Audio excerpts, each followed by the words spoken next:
Hello there, I'm Gloria Makurenko. Well, it's long summer days and bright night skies above. This is our Vancouver.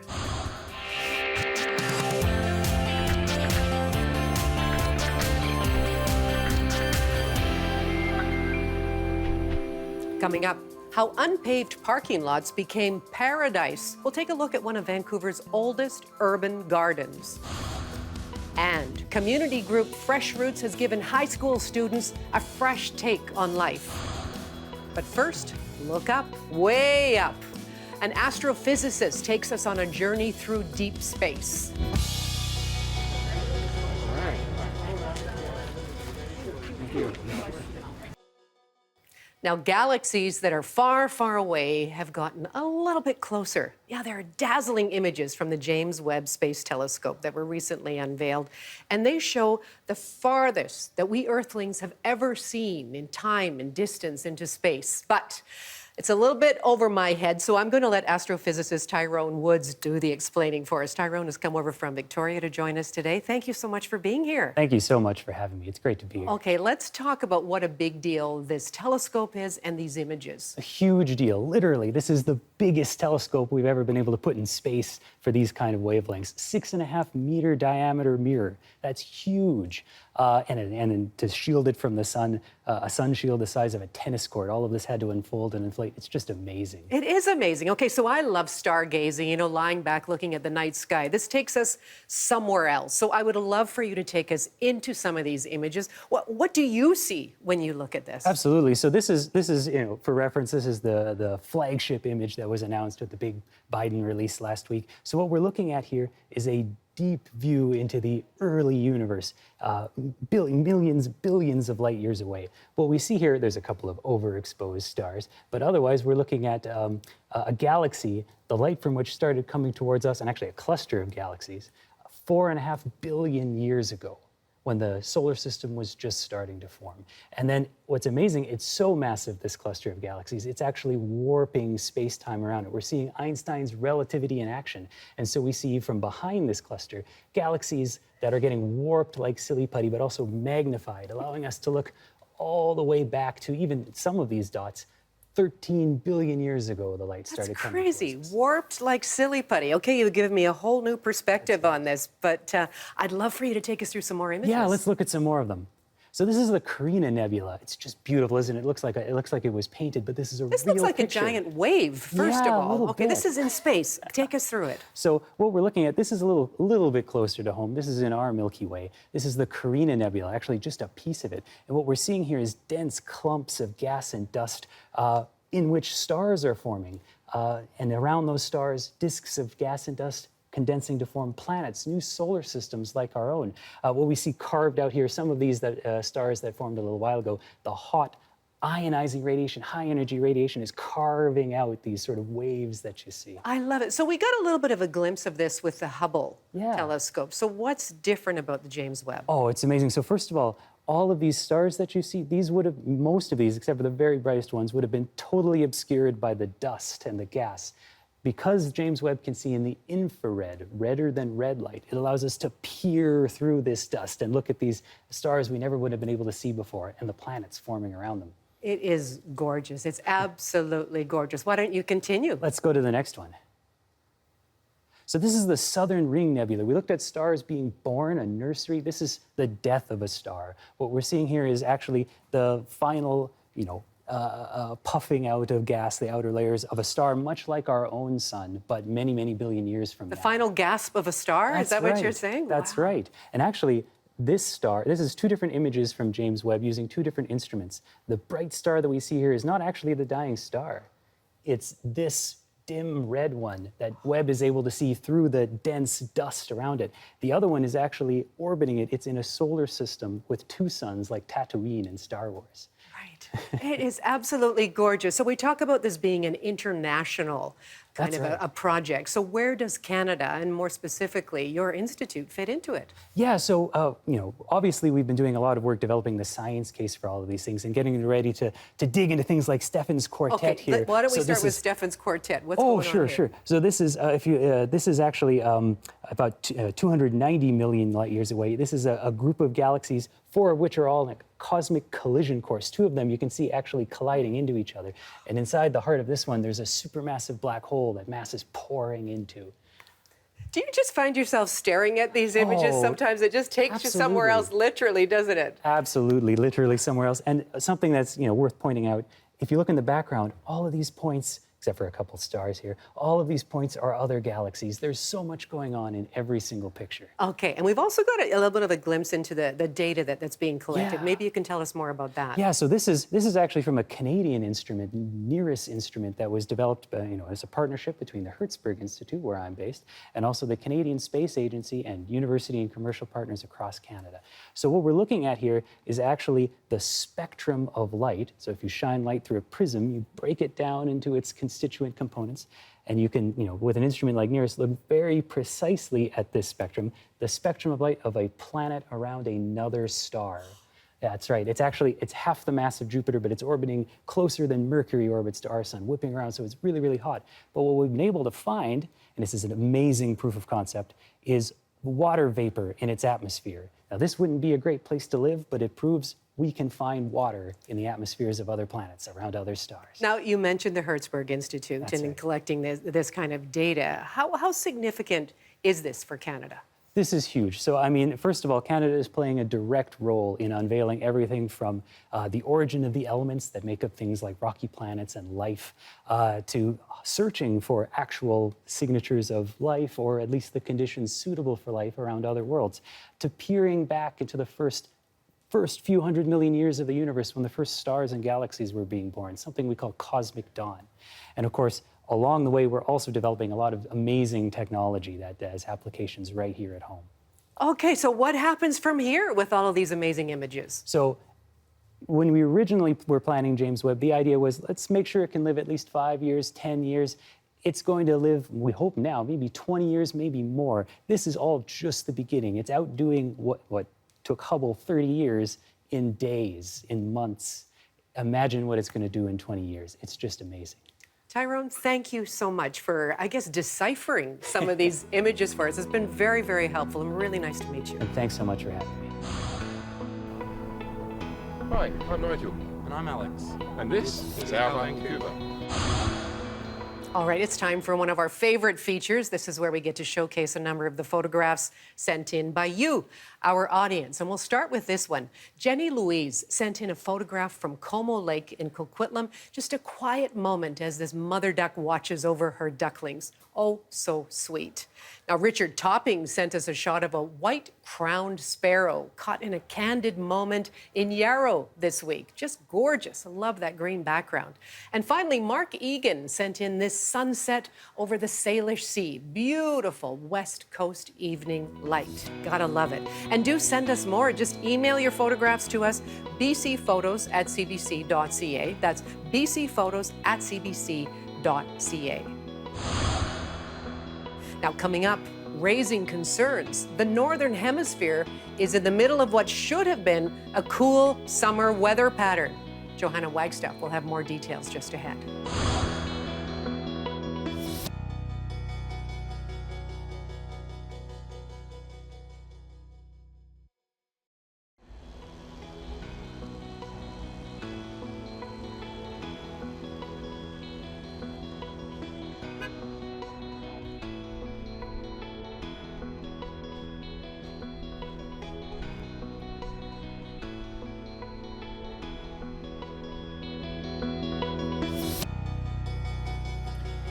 The warmest years on planet Earth have been under the El Niño weather pattern. That's when equatorial Pacific waters are warmer than normal, meaning extra heat supplied for the globe. 2016 and 2020 tied for all-time hottest year on the Earth, and those are both El Niño years. So it's extra concerning that the unprecedented heat waves we're seeing around the Northern Hemisphere is under a La Niña, the cooler cousin of El Nino, where cooler equatorial Pacific waters change weather patterns all around the world. And for places like Europe, UK, and Canada, that typically means cooler than normal. So we are seeing these unprecedented records with that cooler influence. Now, in the future, we will continue to see fluctuations thanks to factors like El Nino and La Nina, but the baseline is shifting, and our cooler years in the future will be the hottest years of the past.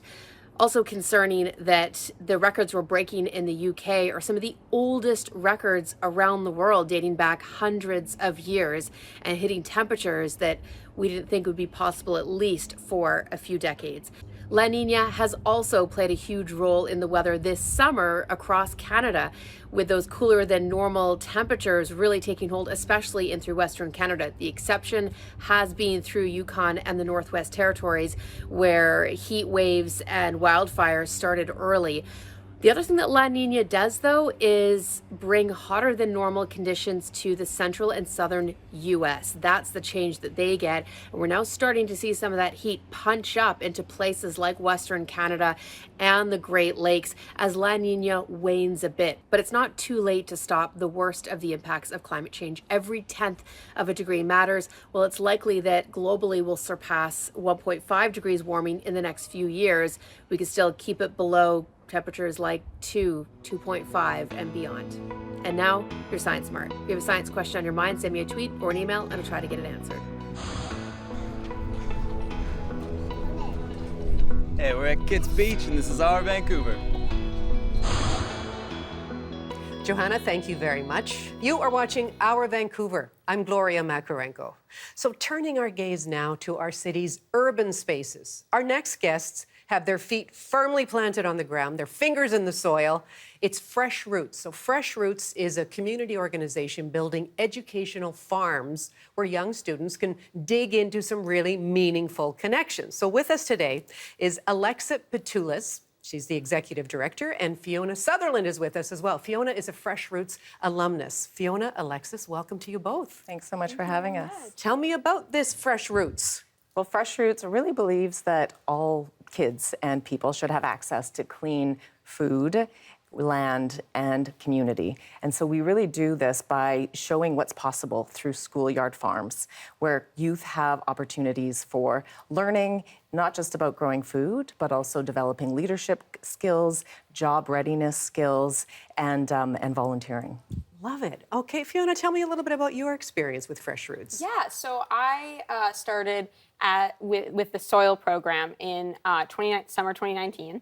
And I moved through that from being a participant to being a mentor in 2020 and back again, 2021. I loved it so much.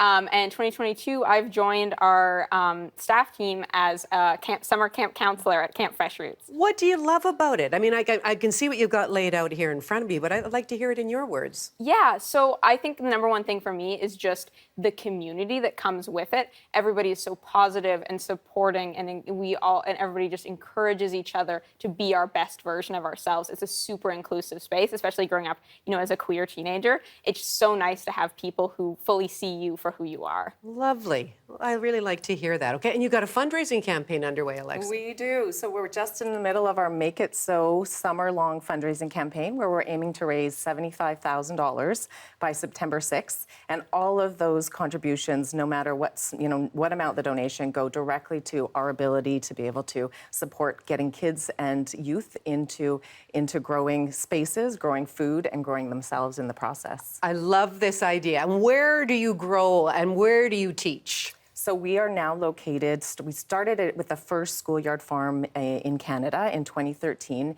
at Vancouver Technical Secondary here, and very quickly after was David Thompson Secondary in Vancouver. And we are now also at Coquitlam at the Suwalk School and Delta near Boundary Bay at Farm Roots Mini School. Dare I say you're growing? Yeah, You're growing. In all ways, yes. Can we get to what you brought in here today? Well, this looks pretty exciting. What is this? Absolutely. So the kids and youth and all the programs, we actually in 2021 grew over 280 crop varieties. And so this is a kohlrabi that is, very accessible in grocery stores, but lots of people don't know about it. It's an underrated vegetable. Wouldn't you agree, Fiona? I would absolutely Right. agree. So this is one that's cropped up, and we've got a piece here for you to try This is kohlrabi. right there. So you've peeled it. We did peel it on this. Some kohlrabis with a different skin, not as tough. You can definitely eat the skin as is. I think do it's you quite think? delicious. It's got a little bit of a, what was I going to say? Turnip comes to mind. A little bit of a turnip bits. flavor. Some of the kids love it. They like it. It's Oh, I almost- like it. Some of them can be very sweet. Can be grated in salads. Right. Fresh. You can also great roast in a it. coleslaw too, Exactly. right? Mixed in with the cabbage. That's Very beautiful. So you versatile. can cook it. You can cook it. I do roast it. I roast it and eat it raw. It's often compared to an apple by our kids. It's beautiful. Yeah. I mean, it's beautiful, the color and all the rest of it. And what else? Now, this looks like a radish. What's this? That is our salad turnip. So it's got sort of a bit of like a more sweet, earthy flavor. Salad turnip. Salad so isn't turnip, that funny? yeah. I was thinking that this had a little bit of a, and you've cut this Yeah. up for me. Thank you very much for preparing all of this too. Good vegetables. We've also got- these. Oh, go ahead. Oh, sorry. We've also got our signature fresh roots dressing here. So if you'd like to try, it's just like a simple salad dressing that we throw on most of the stuff we make with Okay. our youth. Yeah. And what about this one here? This beautiful little purple This baby. one, he's got a pretty funny name. It's called graffiti cauliflower.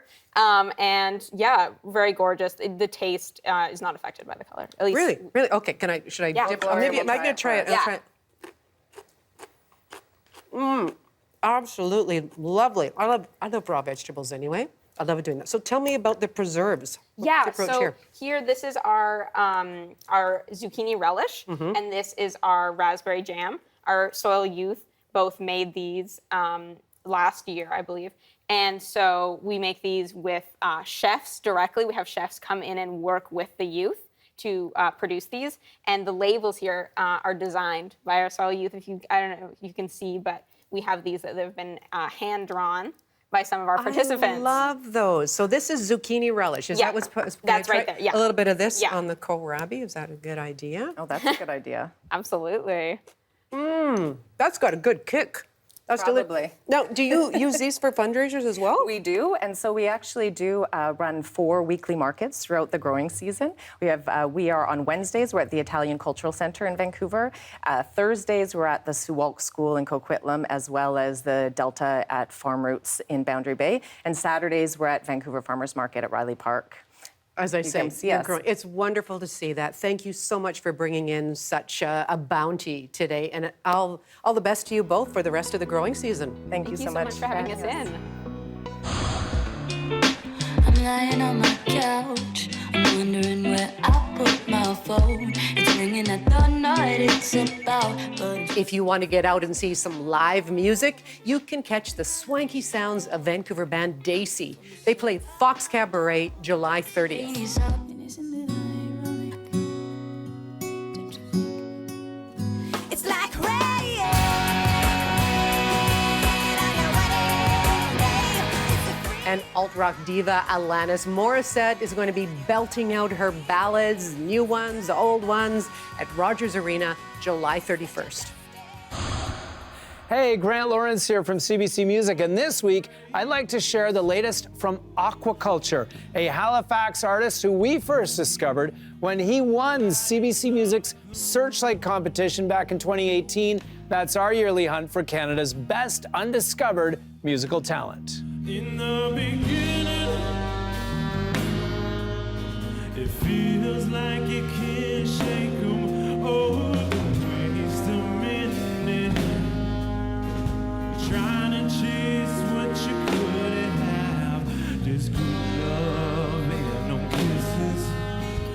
You just gotta open your eyes.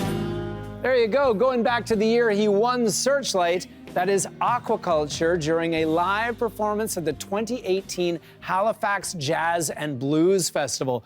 And it sure was a story of redemption for Aquaculture. A few years before he won Searchlight, he was doing time in a Nova Scotia prison. He signed up for a music program and he wrote his Searchlight-winning song Sure while he was incarcerated. Aquaculture was released on good behavior, and his career and life has been on the up and up ever since. If I ain't giving them all that I got, everything I gotta be going like that. Before I start breaking the law, bring it back to you. Ayo, I got an uncle that I've been to jail with. We used to make coffee in his friggin' cell. He used to tell me all the stories of my dad, and he would question me about my past. We was the same. I got an uncle prefers men, you go ahead. You talk about him, I bang heads, you so dead. I learned from him cause it's hard as a man to cry, even more when you bottle it up inside. That is father, husband, musician, and activist, Aquaculture, along with Uncle Fester, two great Halifax musicians collaborating on that song from last year called Lemongrass. Now, part of Aquaculture's winnings for Searchlight was a recording residency at the National Music Centre in Calgary. That turned out to be his album Legacy, which got longlisted for the Polaris Music Prize. One of the songs from that record is a beautiful Sam Cooke-style, honest and soulful ballad called Don't Forget. It was recently remixed by Dartmouth artist Tape Notes. Have a listen. I was raised in the streets. I was cold to the touch. But you brought the heat I've longed for.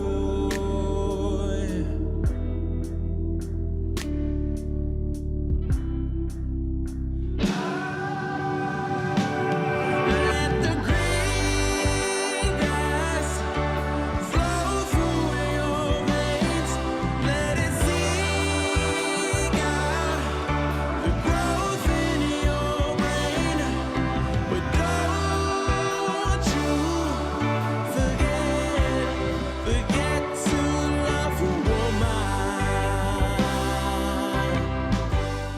Amazing, pure soul and heart there. That is the Tape Notes remix of Don't Forget by Aquaculture from Halifax. And that's a song that you need to add to your feel-good soul playlist. And watch out for Searchlight, CBC Music's hunt for Canada's best undiscovered artist, returning this spring. I'm Grant Lawrence. I'll check in with you again soon. Coming up, if you could turn a parking lot into paradise, what would it look like? Well, it's somewhere in the Kitsilano neighborhood. We're going to take you there just ahead.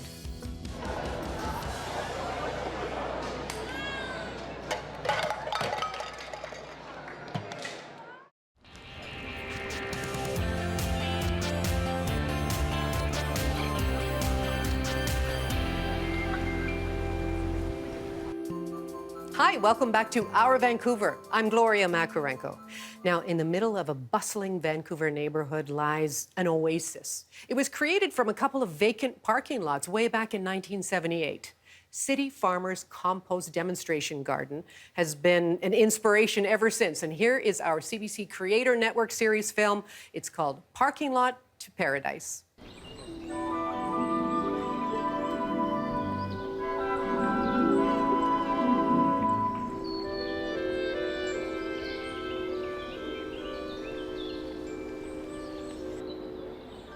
You know, it is one of those funny things.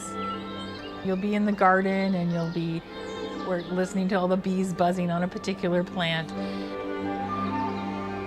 Their buzzing is a sign they're pollinating. And, you know, you could be sitting there enjoying, and then the recycling truck comes along and dumps all the glass out. It's sort of just this rolling ebb and flow of city life.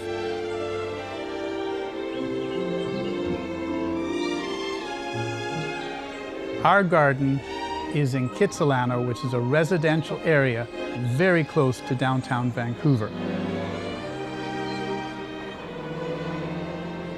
Being in the central heart of Kitsilano, the gardens are a draw, and people come in and all of a sudden here we are talking about somebody's great-grandmother's history that's connected to their family, and it's just a beautiful connection.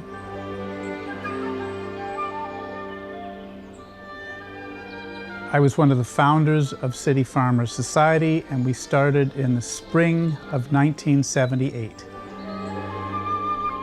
We inherited a parking lot. We took that as a mission for ourselves to create a paradise. We've been here so long that we know all our neighbors, so we become a garden community, and we still remain the center of that.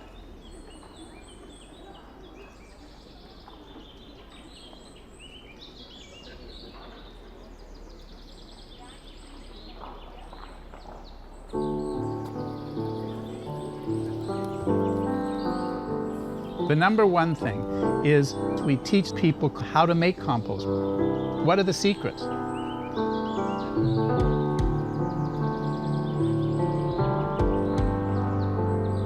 Compost is what closes the loop in the cycle of life.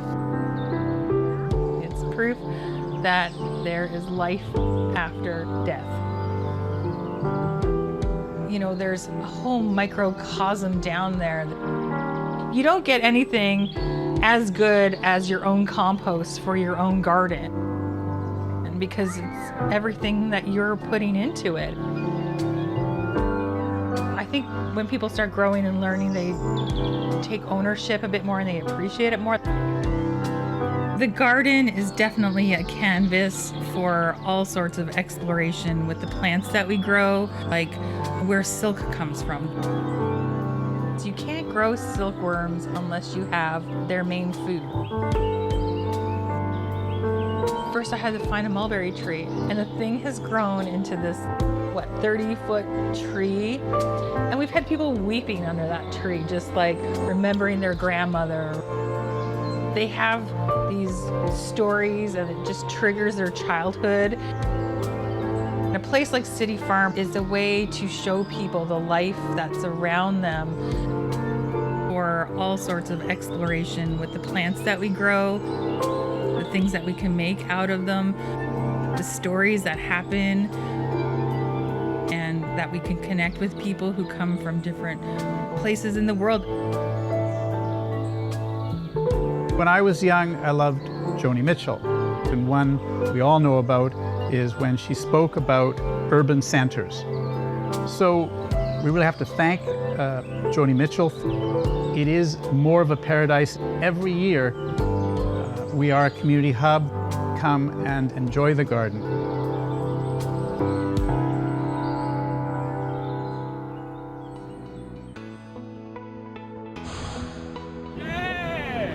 Hey, I'm Dynamite, and you're watching Our Vancouver. What's going on, Vancouver? What?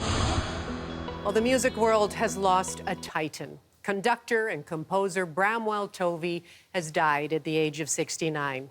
Tovey left a huge mark on classical music here in British Columbia and right across Canada. He led the Vancouver Symphony Orchestra for 18 years, and I had a chance to sit down with someone who knew him well, the founder of Bard on the Beach, Christopher Gaze, on our afternoon show On the Coast.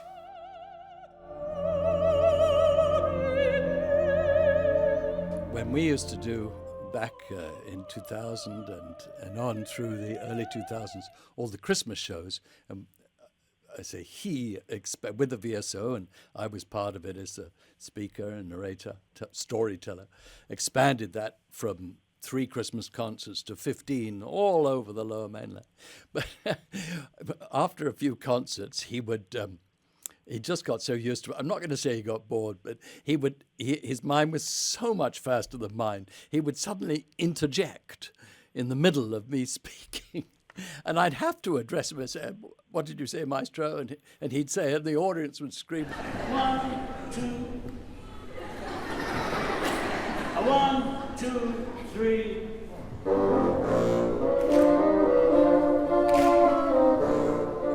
You know, I mentioned the Grammy Award off the top, and I'd just like you to listen to something from CBC's As It Happens at the time. And this is from shortly after he won that Grammy Award. You know, when they read the names out, I was sitting there thinking, well, you know, how fantastic it is to get this far, when suddenly my wife is screaming next to me, and there we are I'm, trolling up the stairs to go and make an acceptance speech. It was almost unreal.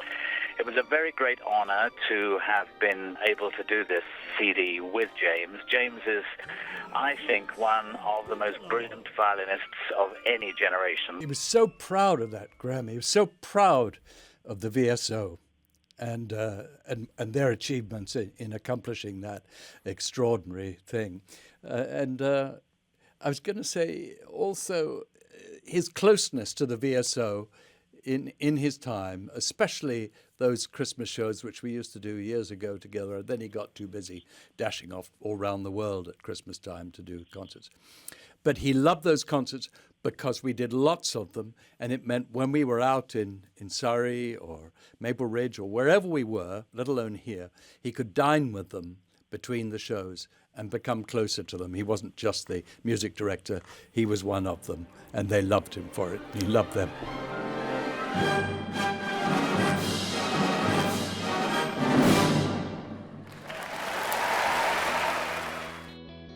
Coming up, we catch up with young conservationists to find out what they're doing to protect Canada's oceans and marine life. I seen the bar to shake. Hey! Which one?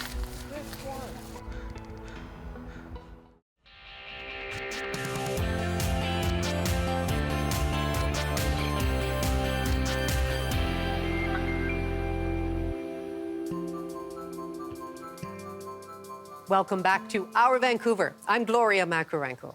Now, as marine environments come under pressure from threats like climate change and biodiversity loss, some conservationists are looking for solutions.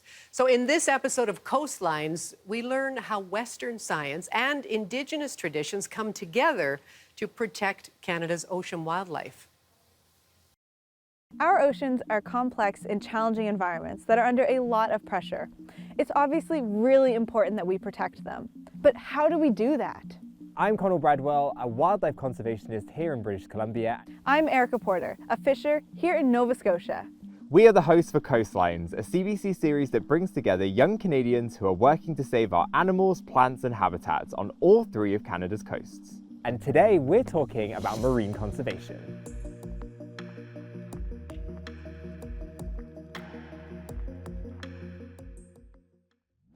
Some of my best marine wildlife encounters have happened in the area behind me, and part of it is an ecological reserve. I've seen things like orcas, humpbacks, sea lions, thousands of seabirds, and it's a great example of how life can thrive if we create marine protected areas, which can be found throughout Canada's coastlines.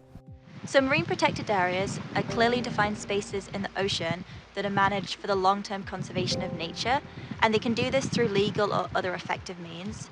This is Rianne, a conservation campaigner here in Nova Scotia who advocates for the protection of nature through MPAs. These MPAs can take on lots of different shapes and legal designations, but ultimately they're areas that limit certain industrial and commercial activity to protect the overall health of the ocean. Specifically, Rianne helps to show governments and local communities the benefits of marine protected areas, which apparently there are a lot of.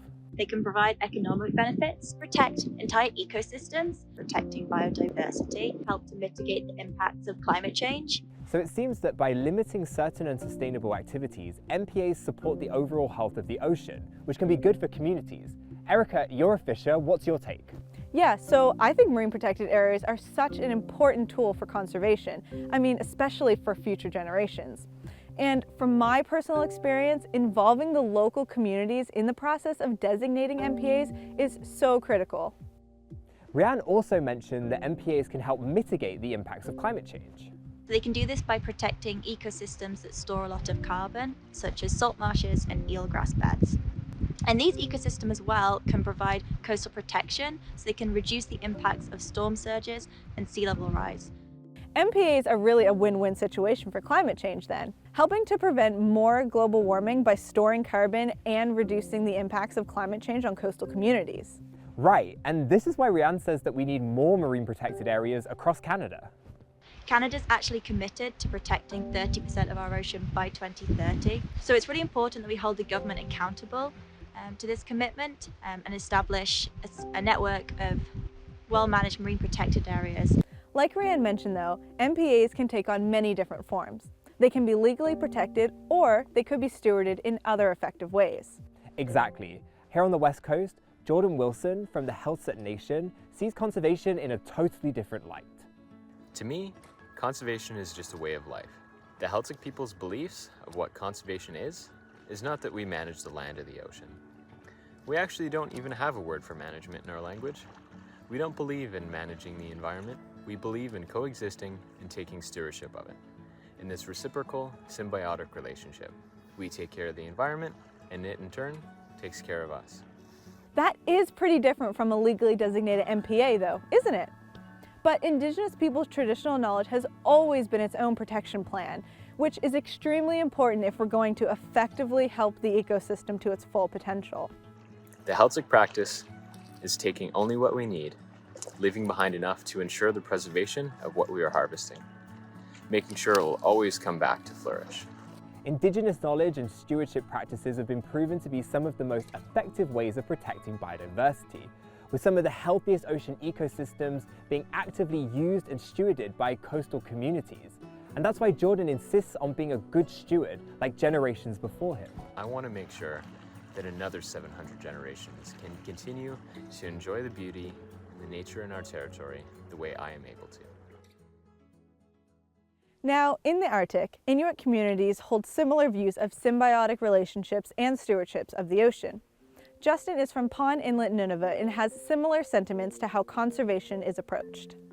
Inuit and the Arctic Ocean are deeply intertwined, and that to me is much more than just, the traditional sense of having marine conservation in the ocean.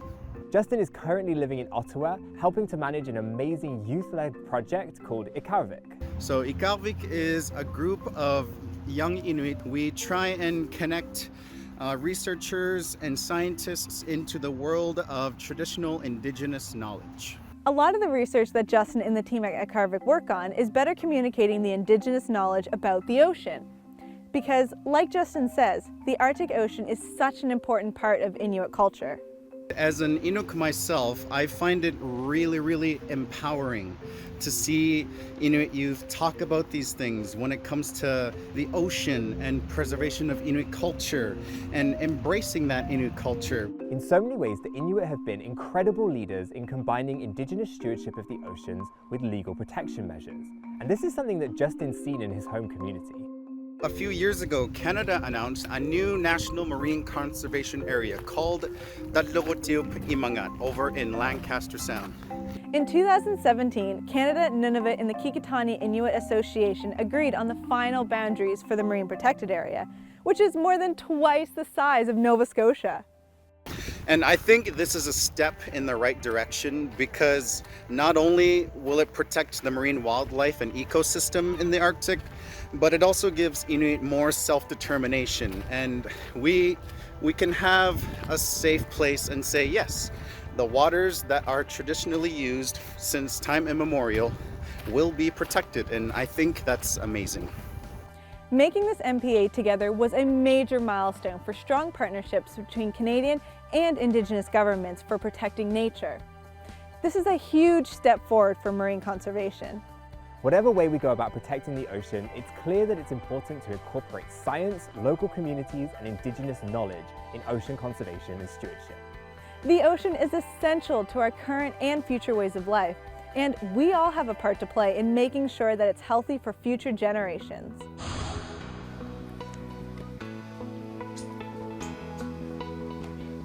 Hi, I'm Tyrone, and you're watching Our Vancouver on CBC. Keeping a digital tab on things these days is, run of the mill.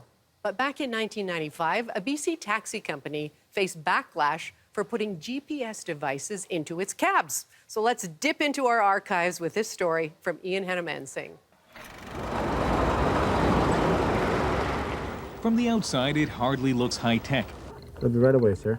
But this cab company is home to some sophisticated computer and satellite technology. Will you be waiting out front, ma'am? For years now, some taxi companies have used data terminals like this one to keep in touch with drivers. What's leading edge about the system at Bel Air Taxi is that it's hooked into a web of satellites called GPS. GPS is the Global Positioning System, a network of 24 satellites set up by the U.S. military for navigation. It's now used by civilians like boaters and even hikers. A small receiver reads the satellite signals, figures out where the user is, and can even track the direction and speed they're going. The taxi system takes that one step further, transmitting to the main computer every few seconds exactly where the cab is. The dispatcher simply checks the screen to find out a cab's location and its status. For example, car 74 is purple when it's on its way to pick up a fare and turns light blue when the meter is turned on. It gives us the ability to track the cars wherever they are. I'm told it's within approximately 100 feet of the actual vehicle location. Addresses can be typed into the computer, and the dispatcher can give a lost driver directions. In an emergency, a red dot appears, and police know exactly where to go. Oh, there's a cheater. But the most practical application is finding cheaters, drivers who fib to the dispatchers about where they are. Way off. He's around Metro Town. He's telling the computer he's just at the top of the hill here in Coquitlam. A classic example of cheating is when a driver drops a fare off at the airport and then tells the computer he's actually downtown. What he hopes is by the time he gets here, he'll be at the top of the list. But sometimes the call comes while he's still 15 or 20 minutes away, leaving a customer fuming. But with GPS, a cheater can quickly be found out. And so, not surprisingly, drivers are a little ambivalent about this new system. We make more money by cheating, as we make now. But customer get good service if we don't cheat. The company that developed the Bel Air taxi system predicts that within a few years, virtually every car will have something similar. So you might know as you're driving down on Highway 99 where your wife is, where your dad is, where your son is. I mean, you could see them on the map. And I mean, if they're close enough, you may want to send them a message saying, hey, maybe we can have coffee together. I mean, that is not far-fetched. The main obstacle now is money. For big taxi companies, this system could cost tens of thousands of dollars. But manufacturers say one day GPS will be no more exotic or expensive than a car stereo. Ian Hannamansing, CBC News, Coquitlam, British Columbia. When we bring you these stories here at CBC Vancouver, we have award-winning photographers out capturing the images that say so much. Still images can add context and bring a lot more to the understanding of an event or an issue. So here are some of the latest images from what happened this past week. And that's all for our Vancouver for this week. I hope you can join me weekday afternoons on CBC Radio 1 for On the Coast. For now, bye-bye.